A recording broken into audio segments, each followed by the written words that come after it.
All right, welcome back. This time, we're focusing on a major development in Nigeria's energy landscape, the Dangote Refinery fuel supply strategy. As operations gather pace, many are asking, what does this mean for our fuel economy, pricing, and energy independence? Well, that's right. With nationwide distribution of PMS and diesel slated to begin mid-August, using a fleet of CNG-powered tankers, the stakes are high. Today, we'll be examining both the opportunities and the risk tied to this new supply strategy. We'll also be looking at how this could impact Nigeria's long-term energy security, domestic refining capacity, and consumer costs, not just in urban centers, but in rural communities as well. So, is this the game changer many hope it will be, or do we need to watch for possible pitfalls around the competition, monopoly concerns, and logistics?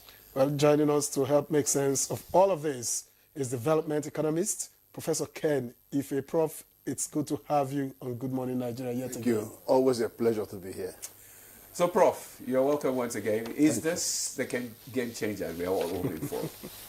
It's not only a game changer, but it's an innovative game changer, so to say. But what is distinct about this is that this has thrown a lifeline. When you say lifeline, there's a presumption that some players in the sector are dead. Because when the petrol stations in the rural areas are no longer functioning because they can't get fuel, whatever the reasons are, and then half of the stations are struggling, then a lifeline means you are bringing a lot of them back to life. You are going to create employment, not destroy employment. But I want to tell you something that is fundamental to the Nigerian economy. The biggest challenge, I see it from a development point of view, is that is investment, lack of investment. And this investment can come from three sources. It could come from the private sector, in foreign investors. It could come from domestic investors, and it could also come from government. What problem we have is that much of the things that you expect to come from government are borrowed money, and then there's a consequence when you borrow, especially where that borrowing methodology doesn't quite fit into the fiscal law, which is the Fiscal Responsibility Act 2007. That has so many prescriptions, but it's a story for another day. Foreign direct investment comes in two ways. You have the FDI, or you have the portfolio investment. Portfolio comes and goes, it's hot money. But FDI comes to stay. They take a longer-term view of your economy. But domestic investment is the one we tend to ignore. And that's why if you see a company that Dangote that put $20 billion, how much foreign direct investment have we got in the last 5 years? It's less than what has been invested there.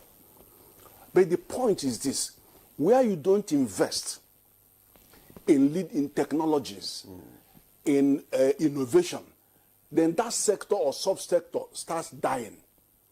It starts being uncompetitive. And then they start behaving funny. They want to form monopoly. They want to go to government for subsidy. That is actually what happens. You need to have investment. And even if you want to fight corruption, you need investment.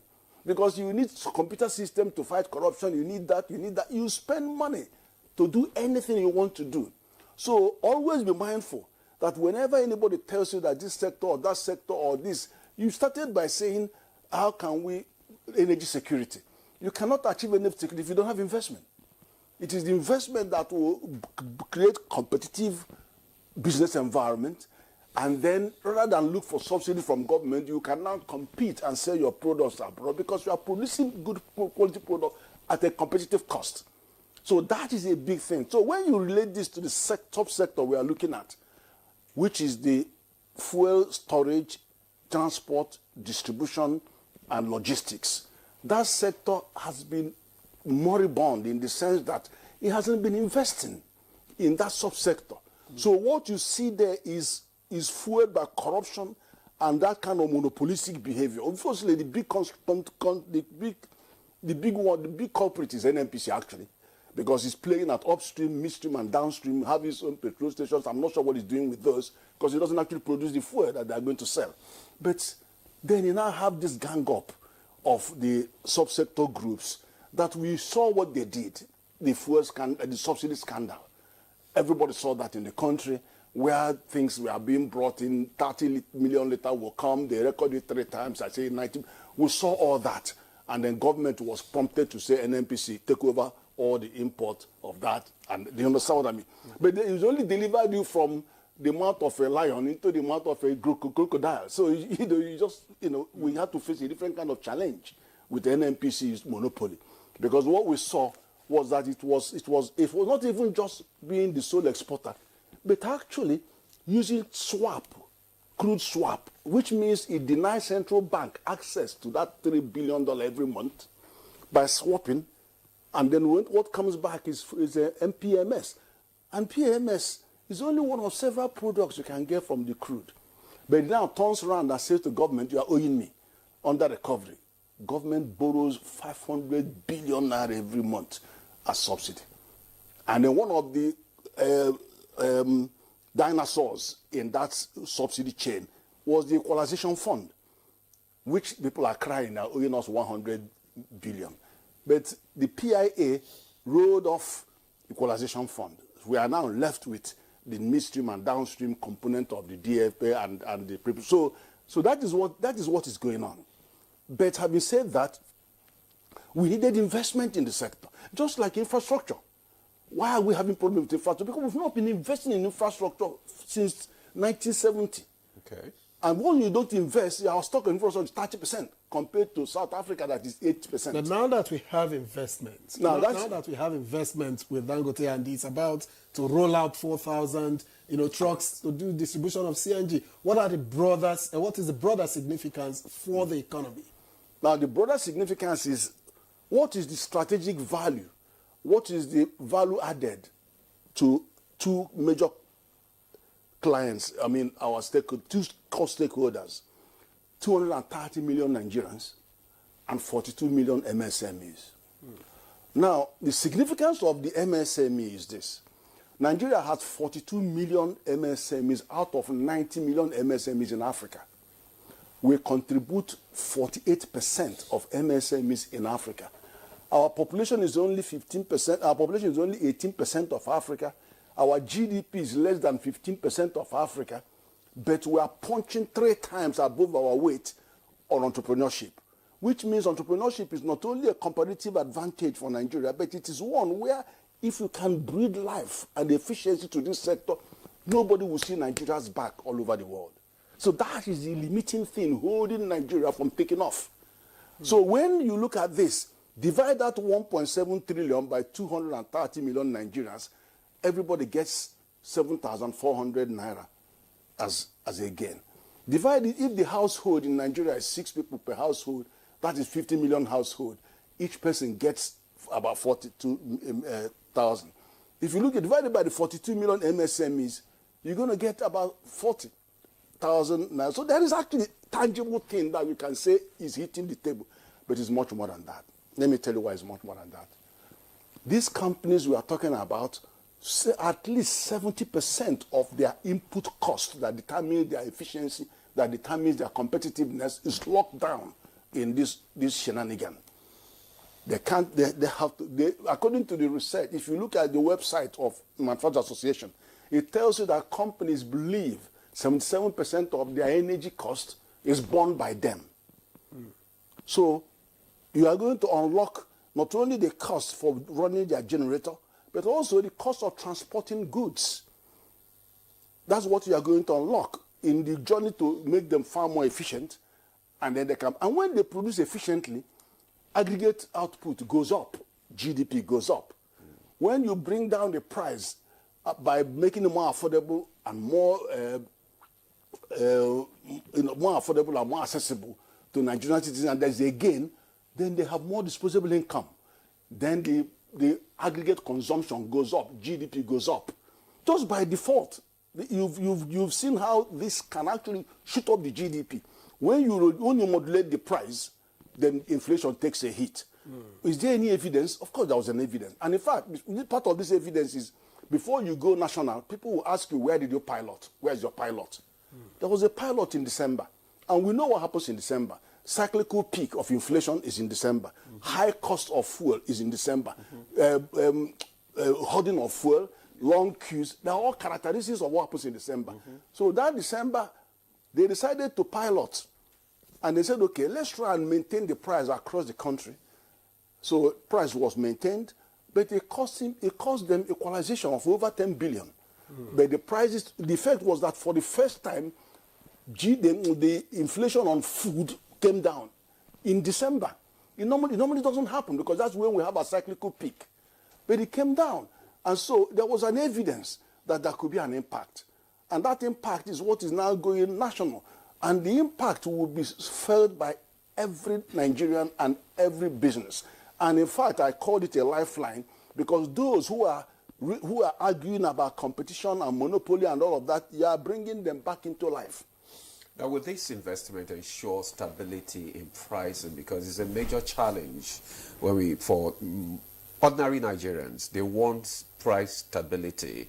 For instance, they want the same price in Abuja, the same price in Kano, the same price in my local government. So how would he ensure price stability across board? It's ensured in two ways. One is to enforce that price across all domains, which you saw happen in December. Two is to maintain supply, because if you don't get supply, then the people are going to start behaving, they hoard whatever they have, and then they inflate higher price, and we don't have a choice. So that is having a steady supply, then having a price, and then being able to suck out that cost of logistics, because somebody has to bear that cost. Now, what that means, I want to tell you what it means. What the president has done is unbelievable. That is, he has religiously implemented PIA law. Religiously. And in doing that, he has transferred subsidy from the public sector to the private sector. And you are going to ask a question, but is it sustainable? What is in it for Dangote to be splashing 1.7 billion? Yes. No. If federal government was to do this subsidy, it will cost us at least 5 trillion. It would have cost 3 times more. That is what he's sucking out. And what he's doing is actually now going to bring down the prices, now make it more accessible, now bring efficiency in our factors of production, and in the industry that are crying. Let me give you an example that is really pathetic. There are some mission-critical industries or services that cannot afford to continue under the current dispensation. You have the airports. How many times have you been sitting on the lounge and then they take off light? The Air Force should have 24/7 lighting. They shouldn't have one. How many times have you seen people in operation theater and the light goes off in the hospital? The hospitals are mission critical. Then you look at the telecom. Thousands of base stations all over, and each one of them have 2 generators backing up, and they can't get fuel. When they get them, they pay through their nose, and you think they won't transfer the price to you. And we are fighting over their price. But that is a major factor. And you cannot afford not to continue your call. This continuation on your call is going on every time. How about the banks? You use their system. Transferring money, they have to have light 24/7. That's the banking sector. So therefore, these sectors get assurance. They need steady supply. They need prices managed down. And that's for them to grow, for our costs to come down. Our costs cannot come down if you don't address these issues, the nairas and kobos involved in these issues. Prices will never come down. Okay, what opportunities or challenges other players, in the industry are likely to face in the light of this Dangote investment, and how can they key into it and benefit? Absolutely. The key to keying in is that what I saw from his offer is just to extend he's not interfering on there are three, that the upstream, midstream, and downstream. That company is in the midstream. He hasn't said, okay, I'm going to take over some retail stations, and then they will see it as being monopolistic. But all he's doing is what he's entitled to do. I want to deliver my product to the point of need. So he's just delivering his product. Look, there are 3 ways you can actually deliver this product. The most efficient is pipeline, where we have 24 stations, but the pipelines are not working. So he can't use, and he doesn't. It's not owned by him. It's owned by NNPC. So he can't even use that unless. Number two is to use train. Train is the cheapest, most effective way of bulk goods. But that's, again, problem with train. And we don't have this. The last time we seriously invested in rail was in 1927. But anyway, then the next one left for you is to go by road. Now, we can't use inland waterways because it doesn't reach everywhere. So using the road brings another challenge, environmental sustainability. And thank goodness, our commitment to decarbonization is using a transition fuel, which is gas, for the next 30 years. And we have gas. We are flaring 18% of world gas, flaring. So now, but our president has done what he could with the resources available to him. He could have done more. World Bank told us that NNPC trapped 50% of that subsidy. So whatever was left to the president, he just had to satisfy the governors by doubling their FAC and then puts on CNG initiative, and then the little one left, he gave 2 million fertilizer bags to farmers and then palliative. He didn't have enough money. If he had 100% of that subsidy, they would have done more. And so you see that CNG initiative, as good as it is, he needed investors to come in. It's not a foreign investor that will invest there. Domestic investors. So that is a huge leap on that program to make sure that you have the infrastructure, distribution infrastructure to distribute the CNG. So that's why doing 100 of these things I committed to that. So in your opinion, Prof, is this a threat to existing marketers or an opportunity? It is an opportunity. Is it an opportunity to restructure the downstream sector? Some say it's an attempt at monopoly. Oh, goodness me. I've told you how you define monopoly. You look at competitiveness. You have to compete. If you don't compete, then what happens is that you arrive for takeover. Somebody's going to take you over because you are competing. You are not competing. You are going to be there. And when you are not competing, you are not investing, and you are not innovating, what we are now looking for is strange behaviors, monopolistic behavior. You run to government. You fraud. All of these things are things that have kept the citizens and the businesses down. Just what have kept them. So what has happened is that the nature of the intervention is what I'm going to describe. The nature of the intervention is, I want to settle this supply chain. I want to invest in this infrastructure. I want to deliver this to the last mile. I want to do this, I want to do that. Is he being selective? He didn't say so. He didn't say to you, you cannot use your tanker to come to my gantry to take fuel. He didn't say nobody will come. If you go and do it, and then you count your costs, and if it is cheaper for you to use the one that will come to you, then you make your decision. He didn't. Secondly, is he trying to muzzle out all these retailers and take over? That's not the objective. The objective is, let me show you. If you look at the stack, 840 naira per liter. Who is getting what in that 840 naira per liter? You have the people who prospected for the oil and exploiting. You have the people who drilled to bring out the crude. You have the transportation of that crude to the factory refinery, which could be by shipping it or by using pipeline or whatever. Yep. Then you have the refiner. Now, all these people are sharing this 840 naira. But then what happens? The middlemen and the pump are grabbing 1,200 naira. Let's just look at the difference. The people that have invested $20 billion and invested so much more, $5 billion. Okay, Prof. So all those people they are struggling for pennies. Prof. While one big mouth is taking almost 40%. Okay, Prof. Because of time, just before you go, just tell us how other players can actually key into this initiative in just 1 minute, because our time is up. Right. The offer is for groups and companies and businesses to register for this, and they are voting with their feet, and that is really good news. They are voting with their feet. Okay. Then the two is that it doesn't discriminate. It doesn't stop the status quo, but it just offers a lifeline. It offers another business opportunity. So those who are interested are actually responding very positively. And then looking into the future, the question will be, what else can we do to improve the thing? Because everybody will benefit. Those existing in the business gets more assurance of supply. Otherwise, the alternative is what we are having. importing 200 million liters of adulterated products and then fighting, looking for who will equalize and give you free transport. It's not going to happen. With the current NNPC structure, it's not going to happen.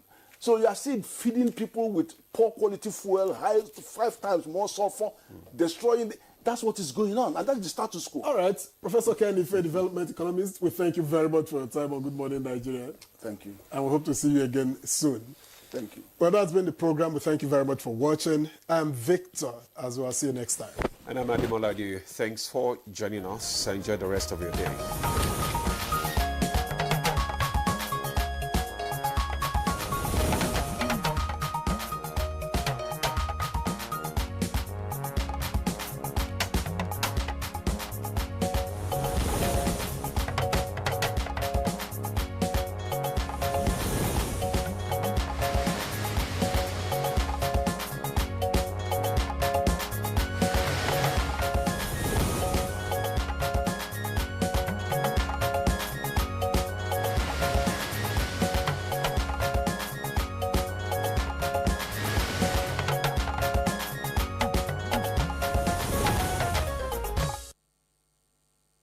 Of time in the kaleidoscope of life.